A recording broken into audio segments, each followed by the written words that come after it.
小叶子看到大熊猫之后，果然忘了被沈飞留在家里的事情了，小嘴儿开心地叫着：“毛了，毛了！”熊猫幼崽听到有声音，转过小脑袋，看到同样是幼崽的小叶子，也不害怕了，继续低头喝着盆盆奶。小叶子看着毛毛喝奶，也馋了。我也想要。花花很无奈，看了一眼身后的奶娘。方奶娘急忙上前把小叶子抱起来，开始给她喂奶。小叶子一边吃奶一边翘着小脚看着熊猫吃奶。鹿奶娘则是看向花花。我不饿。她不用，戒了，以后都吃饭。到了尚书府，下人知道是荣亲王来了，急忙把唐之陵等人迎了进去。贾尚书早就在家里等着唐之陵呢，因此贾家为了招待唐之陵，早就通知了下人等候。唐之陵和小福宝被贾尚书请到了书房内，沈飞是后宅妇人，则是跟着贾老夫人去了后院。贾家的女眷都出来见沈飞了。沈飞虽然年纪小，但是王妃的品级在那儿摆着呢，于是也是坐在上首。李嬷嬷早就准备好了见面礼，给了贾家女孩赏赐。贾家的夫人和小姐给沈飞见礼之后，就规矩地站在一边。沈飞在人群中还看到了贾宁琴，这个曾经的二嫂。贾宁琴的目光和沈飞对上，眼中含笑。从前在国公府的时候，贾宁琴对沈飞是有意见的，觉得他粗鲁不懂规矩，还戏弄自己。但后来知道他能从牢狱中出来，还是沈飞的求情，还有她丈夫也是被沈飞他们救出来的，所以现在见到沈飞有些激动，更多的是感激。王妃，我这个孙女儿知道您今天来，特意来了府中看您。宁琴拜见荣王妃，感谢您的救命之恩。贾姐姐，咱们曾经妯娌一场，不必如此客气。荣王妃，您叫我宁琴就好。好，以后我就叫你宁琴。看你的肚子有几个月了？5个月了。有了沈飞和贾宁琴的互动，一下子场面就热络起来。毕竟这些妇人不熟悉沈飞，现在见到他没什么架子，还能拉着人聊天，有的时候又能问出一些好笑的问题，于是场面也是热闹得很。贾府前院，贾尚书穿着常服，他和唐之陵寒暄几句之后，就微笑地看着小福宝。荣世子，听说你都4岁了，还没有启蒙？贾尚书看着小福宝这小脸儿，一副威严的样子，压下心中的兴奋。荣世子，来我们贾家的学堂吧，很有意思的。贾尚书很想把小福宝忽悠到贾家的学堂，毕竟小福宝的身份不简单，加上皇上对小福宝另眼相看，要是贾家的第4代和小福宝打好关系，那将来的前程可就不愁了。这情分嘛，都是处出来的，打小一起同窗的情分更是难得。贾尚书这个老狐狸可是抓住了这一点，想要贾家的第4代都能和小福宝交朋友。小福宝看到贾尚书凑过来的大脸，伸手推了一下。你离我远一点。贾尚书有些尴尬，但是也不恼。好，荣世子还没见过我们的学堂吧？我先带你去看一看，也认识一些新朋友。小福宝没有反对，他承认贾家是有点东西的，毕竟贾老头的运气不错。好，先去看看也行。贾尚书开心了，于是亲自牵着小福宝的手走出了书房。唐之陵跟在后面，他也好奇真正的学堂是什么样子呢？很快众人就到了贾氏族学。贾府的占地很大，而贾尚书又是贾家官职最高的人，他虽然不是贾家的族长，但是在族里的威望是很高的。小福宝等人刚进到院子，就听到了朗朗的读书声。小福宝个子矮，还看不到学堂里一群小萝卜头摇头晃脑的样子，但是唐之陵可是看了个清楚。这么一间学堂里竟然有20多名学生，都是一群5、6岁的小孩。贾大人，府中还真是人丁兴旺啊。有些孩子是族中子弟，不都是我这一支的。小福宝听着两人说，又看不到里面的情景，就哒哒地跑了过去。他趴着门缝往里面看，谁料没把稳，门被推开了。给孩子们上课的小孔先生已经听到了外面的动静，他是给孩子们启蒙的先生。听到门被推开的声音，于是也看向门口，直接就看到了一个倒栽葱的小孩。小福宝很尴尬，小孔先生放下书，快步向门口走去，把小福宝给扶了起来。你没事吧？有没有受伤啊？小福宝小脸红红的，羞窘得不得了。他很少这么丢脸，真的。没事，先生继续上课，不必管我。你是谁？我是楚浩荣，你呢？我是贾庭安。小福宝看着这个和自己差不多大的孩子，这胆子挺大呀，上课的时候居敢突然跑出来。谁料贾庭安直接伸出小手拉住了小福宝的手。你也是要和我一起上课吗？可以和我坐在一起。小福宝也想看看贾家的孩子都怎么样，于是点了点头。好。两个小孩就手牵手的去了贾庭安的位子。小孔先生走了回去，继续给孩子们上课。唐之玲看到小福宝这么老实的和贾家孩子一起坐在一起上课，满意的不得了。唐之玲想到了贾尚书说过，这孩子启蒙就要好些孩子在一起才行，现在也赞成了。贾尚书看到重孙贾庭安这么有眼力，也是满意的不得了。荣亲王，你瞧瞧，世子很满意这里的。小福宝喜欢这里。荣亲王，请随我来。唐之玲点了点头，继续跟着贾尚书参观。刚才他们看的的确只是幼年班，除了幼年的班级，还有3个大一些的班级。这里的学生大概10多岁，有些已经是童生了。这些学生除了是京城本家的，还有的是徐州老家的族人，他们只要过了童生试，就可以来京城贾氏族学来念书。至于可以考上秀才和考上了举人的，就不适合继续留在族学，他们要去书院读书，和更多学子接触，增长知识。这是族学和书院比不了的地方。要是沈飞在这里，一定会说，族学就是小学，书院就是初中到高中，需要学生有点底子。唐之玲见此也是颇有感慨，这就是宗族的力量，也是世家的资本。世家从来都是很重视人才的培养，不管上面皇帝是谁做，他们世家还是世家，只要不灭门，他们都有东山再起的机会。这些学习的孩子就是火种。唐之玲的内心触动，他的日子过得顺遂，但是觉得有些空洞。他头一次对现在的生活有些想法。荣亲王，请跟我来。好。两人左拐右拐，直接去了后院。教室后院是一处安静的院子，里面还传来悠扬的琴声。一定是孔先生在弹琴，咱们进去看看吧。好。唐之玲也很好奇孔先生是谁，能让贾尚书这么重视。两人走近之后，抚琴的人听到脚步声就停止了。唐之玲就见到一个头发花白、身穿青色长衫的老者坐在那里。孔先生，这位是荣亲王。荣亲王好。唐之玲看到这老头仙风道骨的模样，也没有计较他没有起身给自己行礼。荣亲王见谅，孔某的双腿已废，不能行礼，还请不要见怪呀。无碍。贾尚书于是招待唐之玲坐在旁边的坐垫上。孔先生给唐之玲和贾尚书倒了茶。荣亲王占袖喝茶。相比于唐之玲的拘谨，贾老头对孔先生就要随意多了。两人已经认识多年，而且这么多年孔先生和孙子孔卓恒在贾家族学教书，日子也算安逸。唐之玲端起茶杯，轻轻地抿了一口，就听到贾尚书和孔先生聊了起来。这俩人谈古论今的说了一堆的典故，唐之玲都是云山雾绕的，不明白说的是啥。这也不赖唐之玲，主要是两人说着说着就要引用典故，他哪里知道是出自什么地方的。所以大多数的时候，唐之玲不是四处环顾风景，就是端起茶杯喝茶。没人注意他，他自己都亲自倒了几杯。这时间过得可真慢呢。不知道沈飞那边什么时候结束，赶紧回家吧。唐之玲对于送小福宝来贾家念书有些犹豫了。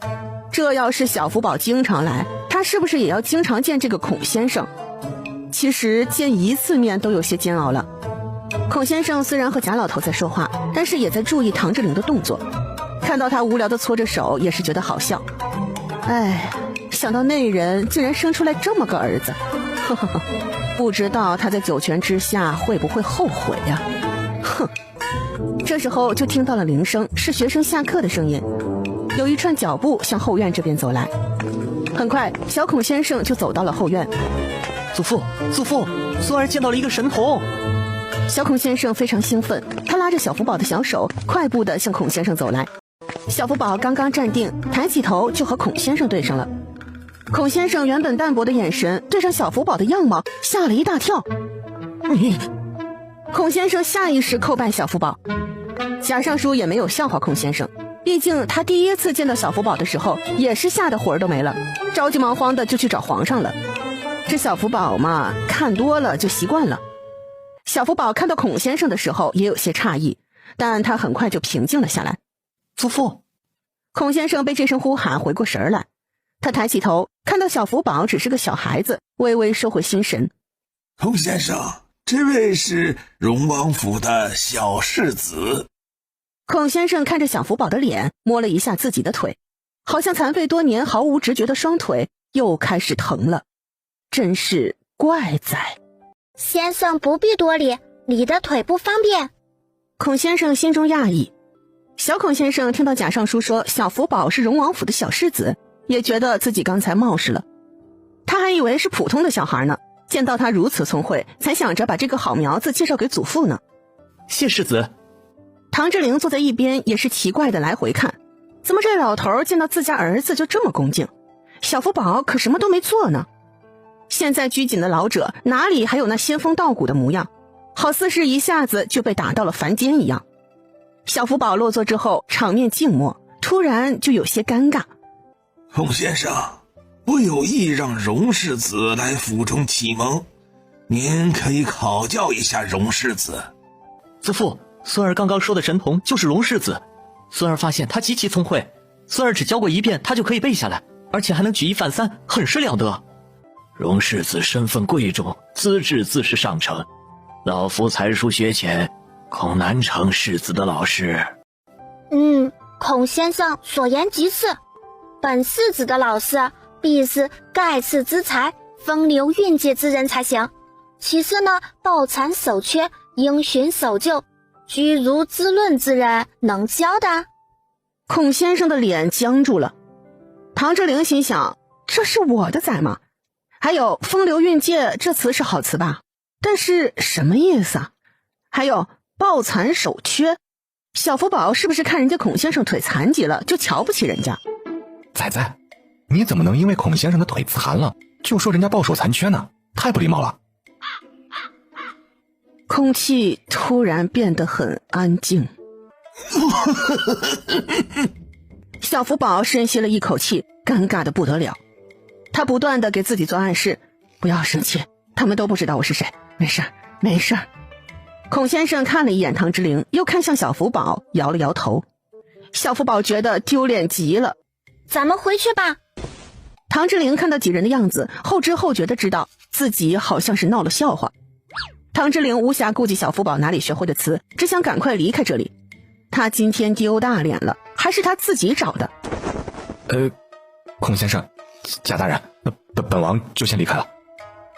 好，王爷慢走。沈飞和李嬷嬷等人被贾家的下人送到了府门口的时候，还没看到唐之灵。王爷和世子呢？王妃，王爷和世子已经在马车上了。沈飞抽了抽嘴角，他不明白，好好的干嘛把车停得那么远？原来不是在门口附近的吗？沈飞没有多问，于是迈步向远处的马车走去。沈飞被扶上马车之后，就看到了沉默的父子俩，两人还是背靠背，谁也不看谁。沈飞一把把小福宝捞到了怀里，但眼睛却是看着唐之灵。怎么了？发生什么事了？唐之灵沉默着没有说话。沈飞挑了挑眉头，这事儿看来不小啊。但现在唐之灵不想说，沈飞也不能一直追问。走吧，回府。沈飞下意识地揉着小福宝的脸蛋，看看这个又看看那个。哎呀，真想知道是怎么回事啊。唐之灵蔫了吧唧的，像是霜打的茄子。小福宝也还是绷着脸，难道这父子俩闹矛盾了？仔仔，贾家的学堂好不好啊？夫子厉害吗？也就那样吧。哦，那夫子没有才学？也不是，那人就是有些迂腐罢了。小福宝说完这话，就见到两道视线齐刷刷的看了过来。哎呀，真糟糕。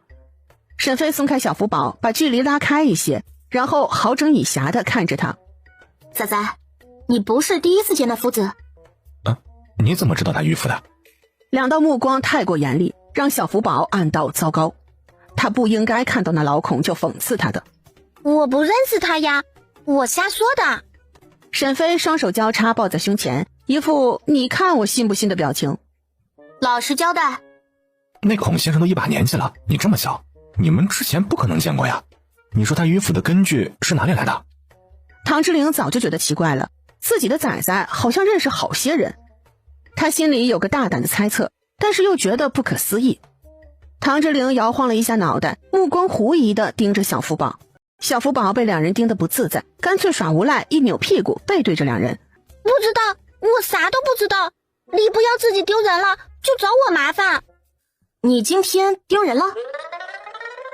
说说是怎么回事？唐之灵不为所动，瞪了一眼肉乎乎的小背影。咱俩谁跟谁呀？说说嘛，我帮你找回场子。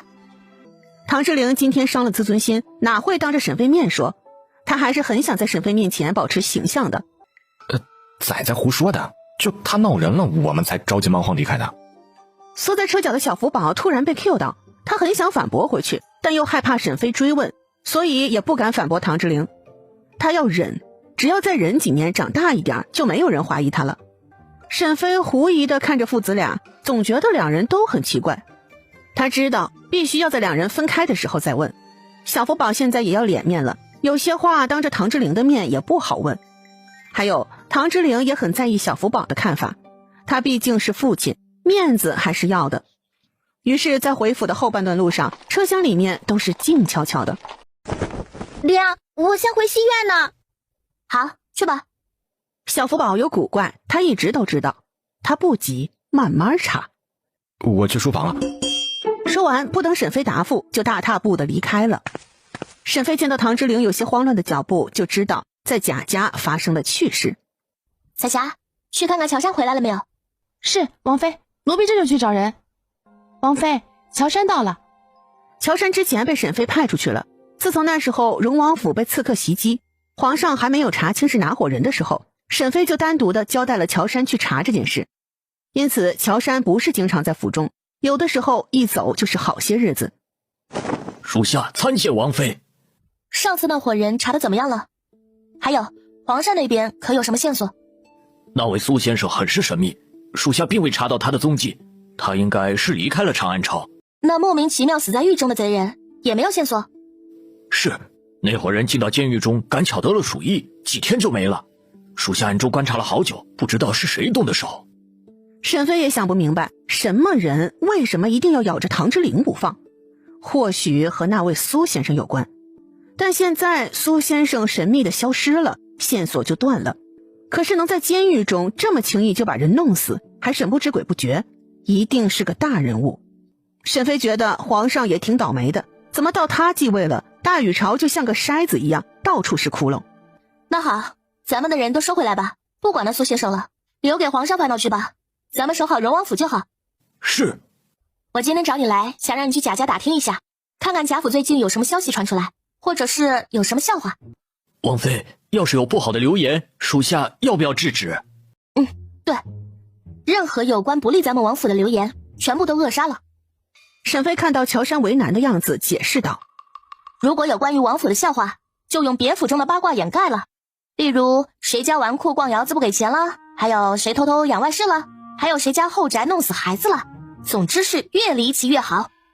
沈飞说得非常顺溜，乔杉抽了抽嘴角。是。沈飞挥挥手示意乔杉离开，乔杉一脸古怪的出了院子。王妃还怪聪明的，就是点子有些歪。乔杉离开之后，沈飞就直接去了小书房，这是他单独的书房，和唐之灵的书房不同，沈飞的书房就在后院，要更小一些，而且其中的书很少。沈飞铺开宣纸，开始在上面写画画。他打算开一个儿童书院，小小的私塾已经满足不了他了。整体来说，就是把幼儿园和小学给结合一下，最主要的是针对小孩的，因为他有预感，和他有关系的人家孩子都不会少，得给孩子们找一个场所。还有他在现代的知识，沈飞也想传播出去，到时候他就是大禹朝第一位女校长。沈飞想到女校长，心里美滋滋的。把女校长的目标写在纸上，然后沈飞又开始研究城外的马场。那么大一片地也不能浪费，现在他打算完全利用起来，拿出来一部分建造成动物园。京城中的闺秀们除了上香，可是没什么游乐的场所，那么集合参观和娱乐的场所可要建造出来，以后他就可以收门票了。沈飞想起了才来京城的时候就看的马球场，他觉得也可以加进来。沈飞打算把现代的游乐场和动物园结合一下，正巧那边距离宝华寺也近，正好能吸引人过去。沈飞不停地在纸上写写画画，这让在前院书房等着沈飞来安慰他的唐之灵傻眼了。他在书房闷了好几个小时，就是不见沈飞进来哄他，这让唐之灵更郁闷了。他现在已经知道了抱残守缺是什么意思，这是用来形容思想的，根本就不是身体的缺陷。唐之灵的心里闷闷的，直到天都快黑了，他才出了书房。后院就一直没动静。两人齐齐摇头。王妃下午出府了？没听说，大门都没开。唐之灵也不问了，直接向后院走去。最后是在书房中找到的沈飞。见到沈飞正认真地趴在桌上写写画画的，唐之灵承认沈飞的意志坚定，至少能坐住椅子。他都走到了沈飞的身后，沈飞都是毫无所觉。你这是想干什么？你走路怎么没声音啊？是你太投入了，都没有注意到我。怎么了？想和我说说吗？唐之灵看着目光坚定的沈飞，把他搂在怀里，收紧了手臂。你不开心？在贾府到底发生了什么事啊？唐之灵不是个隐忍的人，现在只有沈飞和他两人。唐之灵纠结了一会儿，松开沈飞，然后拉着他一起在小榻上坐了下来。说说呗，咱俩谁跟谁呀？我今天确实是丢脸了。于是唐之灵就把自己在贾家闹的笑话学了一遍。就是这样，闹了个大笑话。沈飞，你在你们那个世界是顶尖聪明的吧？沈飞急忙摇头。唐之灵现在正脆弱呢，他可不想在伤口上撒盐。哪有，我就是学习好一点儿，其他方面就是生活白痴。唐之灵有被伤害到，现在说的不就是学习吗？沈飞急忙开始转移话题。唐之灵，先不说这个，我有个猜测，从来没有和你说过，你想不想听？什么猜测？关于谁的？关于咱们的大儿子小福宝的。我早就怀疑了。哦，你先说说。唐之灵斟酌片刻，把自己观察的事情说了出来。我觉得呀，咱们的仔仔可能和你一样，都是穿越来的，或者灵魂被人替换了。唐之灵见沈飞没说话，继续道：我也不是说仔仔不好啊，我是觉得仔仔从来就没喊过我父亲，而且仔仔好像脑子里面天生他就有知识，而且我发现皇上特别喜欢和小福宝商量事情，这些都非常可疑。你觉得呢？你看我说的对不对？沈飞想到小福宝对他的依恋，摇了摇头。孩子是我亲生的，从我肚子里出来的，我觉得小福宝就是我儿子。我没说小福宝不是咱们的孩子。沈飞可不觉得小福宝是穿越人士，倒是有点像重生的，还是带着记忆投胎的那种。我觉得小福宝是忘了喝孟婆汤，带着前世的记忆出生的。还能这样？哼，大胆假设，小心求证嘛。不管怎么说，我觉得小福宝都是古代的人，和你们是一个朝代的人。唐之灵想到在皇城中所听到的谣言，说什么小福宝是先皇转世，还有什么先皇附身的传言。从前他都是不屑一顾的，觉得那些同僚太无聊。但经过沈飞这么一说，唐之灵又觉得合理起来。小福宝真的是那人吗？唐之灵，你想到了什么？还是你猜到谁了？没有，我没想谁。沈飞显然是不信的，但是见到唐之灵一脸被吓到的样子，沈飞也没有追问。他可以用自己那聪明的大脑自己来破解。至于沈飞为什么自己没有联想到是先皇，也是他久在后宅，还是没有唐之灵更清楚外面的消息。沈飞也不揪着这个问题不放，而是继续谈了自己的设想。唐之灵听了沈飞不仅要建造学堂，还要开一个动物园，也是瞠目结舌。他记得皇上是有豹房和鹰房的，自家媳妇儿这是想向皇上看齐啊。怎么样？你觉得我的想法好不好？嗨，只要咱家的钱够，你想做就做呗。好，那你有时间的时候帮我去向皇上问问，我想要开书院需要什么手续。行，那我明日进宫帮你问问。唐之灵心里有疑问需要验证，他要看看皇上的态度。所以这段日子要多接触一下皇上，正好可以借助沈妃这事的由头去观察皇上。唐之灵，我的熊猫馆很特殊，要重新建造一个，到时候麻烦你去工部帮我打听看看，工部的人肯不肯接我的任务。见到唐之灵惊讶的表情，沈妃连忙解释：放心，不白干的，我就是需要有人帮我设计图纸，到时候干活的人我从外面找人。好，我私底下帮你去问一问，看看有没有大人愿意做。放心，这事交给我。翌日早朝之后，唐之灵就直接去找皇上了。皇上下朝之后，照例召见了几个近臣，商量朝会上没有结论的朝中大事。于是唐之灵这一等就等到了午时。皇上把大臣们都打发走了之后，正在想去哪个妃子的宫里用午膳的时候，就听到冯宝禀报道：皇上，荣亲王在外面已经等候多时了。小六他能有什么事儿啊？请他进来。是。冯宝出了大殿，来到了唐之灵跟前。荣亲王，皇上请您进去。有了。冯宝看着唐之灵的背影，总觉得唐之灵不一样了，但是哪里不同又说不清楚。臣弟参见皇上。荣亲王请起。听说你等了快2个时辰了，是有什么事吗？皇上，沈妃想在京城办一个书院，不知道需要什么章程啊？你什么书院？书院就是给孩子启蒙的书院。这是你的想法还是你王妃的想法？是沈妃的想法。皇上把茶杯放在桌上，起身来到唐之灵身边，围着他从上到下的看了好几眼。皇上的行为让唐之灵摸不着头脑。皇兄，你的王妃还真敢想啊，她一个半吊子的白字先生还想开书院，简直是误人子弟。唐之灵有些心虚，因为皇上说的不错，沈妃确实是没有大禹朝的知识，那些知乎者也的词他也听不懂，但是自己的媳妇儿自己听。皇上，书院会请夫子的，又不用沈妃亲自教，臣弟觉得书院还是可行的。皇上没收了沈妃非常赚钱的作坊，心中也是心虚的。虽然那俩作坊没有成了他的私库，但是也给了国库，每月的银子都是很可观的，户部可是满意的不得了。不仅如此，纸张生意现在已经迁移到了江南富饶之地，那边的需求更高，更是赚了不少钱。那生意是属于看着不起眼，但是闷声发大财的种类。皇上一直在偷偷的等荣王府的动静，就是想看看沈妃还有什么好点子。谁料这次沈妃不按常理出牌，挑了一个他最不擅长的事情，而且一看就不是赚钱的行业。荣亲王，按照沈氏的名声，你觉得他办了书院能招到学生吗？别以为他是荣王妃就能以权压人。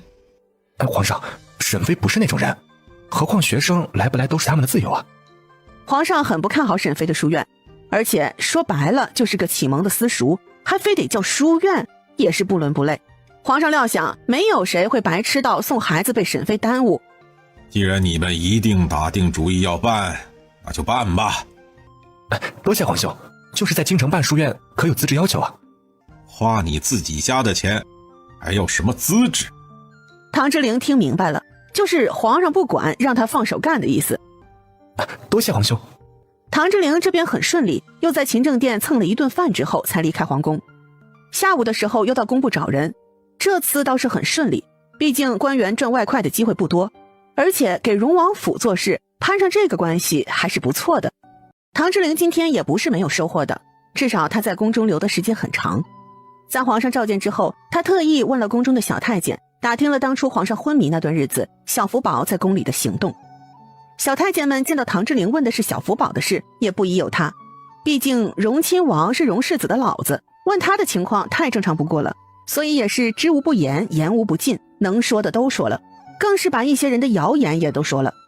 众人怀疑先皇附身在小福宝身上的那些桥段。王爷，您没瞧见荣世子真是活脱脱的先皇在世啊，那威严把朝臣全都镇住了，就是太子都没有荣世子有威严。荣世子真是了不起，只是淡淡的几句话就把施伯爵压得大气都不敢喘。奴才当时就在大殿里瞧得真真的。小太监不知道，他每说一句，唐之灵的心就沉一分。荣亲王，您真会生啊！荣世子和先皇真是一个模子刻出来的。奴才从前就在勤政殿这边伺候，奴才感觉荣世子的习惯都和先皇有些像呢。唐之灵的面上没有反应，内心已经是翻江倒海了。特别是小福宝私自上朝，重罚萧红卓，给朝廷筹集了粮草，又帮着太子镇压朝廷重臣。唐之灵已经对自己的猜测确认个10%，小福宝真的是那人转世。唐之灵的内心复杂不已，他一时之间竟然不知道怎么面对小福宝了。唐之灵傍晚回家的时候都是心事重重的，沈飞早就带着几个孩子等着唐之灵了。他沐浴之后就来到了饭厅，和老婆孩子一起用餐。小福宝在唐之灵今天回来的时候就发现他心事重重的，但是小福宝也没有在意，毕竟昨天丢了那么大的脸，有点心事很正常。要是真的一点影响都没有，那就太没心没肺了。唐之灵，是皇上没同意我的请求。娘亲，你有什么事求皇上？我怎么不知道？仔仔，娘正和你爹商量赚钱大事呢，你别吵。娘亲，你放心，你的什么要求皇上都会答应的。小福宝说这话的时候是很得意的，完全没有注意到唐之灵那探究的眼神。这人呐，过于放松的时候就容易大意。皇上真的不答应，不同意我开书院？皇上不大赞成，但是也没反对。就是我可以放手干了？皇上是这个意思，就是他觉得你招不到学生。哼，那就等着瞧，我一定要给皇上看看我的能耐。还有，咱们家的仔仔这么聪明，都是我的功劳。你看千字文，我教仔仔一遍，仔仔就全都记住了。唐之灵内心复杂不已，那位可不用你教。他现在也知道了小福宝为什么反复强调他不用启蒙了。从前的自己太天真了，还以为小福宝也想和他一样当一个睁眼瞎，现在知道自己错的有多离谱了。还有刚才他大包大揽能做皇上的主，是不是说明皇上察觉了小福宝的身份？那么他是什么时候查到的？还有皇上打算怎么处理小福宝？唐之灵的心复杂极了，真是五味杂陈。按理他是怨恨先皇的，可是先皇死了，他没有人可以恨，只恨命运不公平。谁料事情出现了反转，死去的亲爹投胎了，成了他儿子。这种情绪要怎么处理？唐之灵不知道。小福宝注意到唐之灵用目光直愣愣地盯着他。怎么呢？干嘛盯着我看？唐之灵惨笑一下，这小子早就暴露了，他肯叫娘亲，却是从来不肯叫爹。都是自己太笨了，没有想到这一点。哦，没事。小福宝抽了抽嘴角，这家伙到底要抽风到什么时候？既然丢脸了，就好好的补一补知识。老话讲得好，活到老学到老，至于为了丢脸了就反应这么大吗？沈飞忽然想起2个女儿的大名，说道：唐之灵，三胞胎的名字想好了吗？我想了3个字，恒、循、义，怎么样？楚玉恒、楚玉循、楚玉义。这3个有点绕啊。楚玉义听着不是很顺。沈飞说完就后悔了，毕竟唐之灵已经受到了打击，于是连忙找补道：不过义是个好字，叫习惯就好了。好啊，那3胞胎的名字就这么定了，别再老2老3的喊了。都听你的。沈飞觉得以后要多夸夸唐之灵。那小叶子和花花呢？花花和小叶子的我都想好了，就叫楚玉言和楚玉书。小福宝很满意沈飞起的名字，从玉从女，一看就是亲姐妹。可再看看唐之灵选的，一点规律都没有，就单选好听的字了。不过小福宝也没有继续打击唐之灵，毕竟能想出来就不错了。之后的日子，沈飞和唐之灵2人都忙起来了。沈飞同时起了2个项目，就只能把建造动物园的事宜交给唐之灵来张罗。毕竟在外面，外人看的还是唐之灵的面子，沈飞也只是在后宅好用。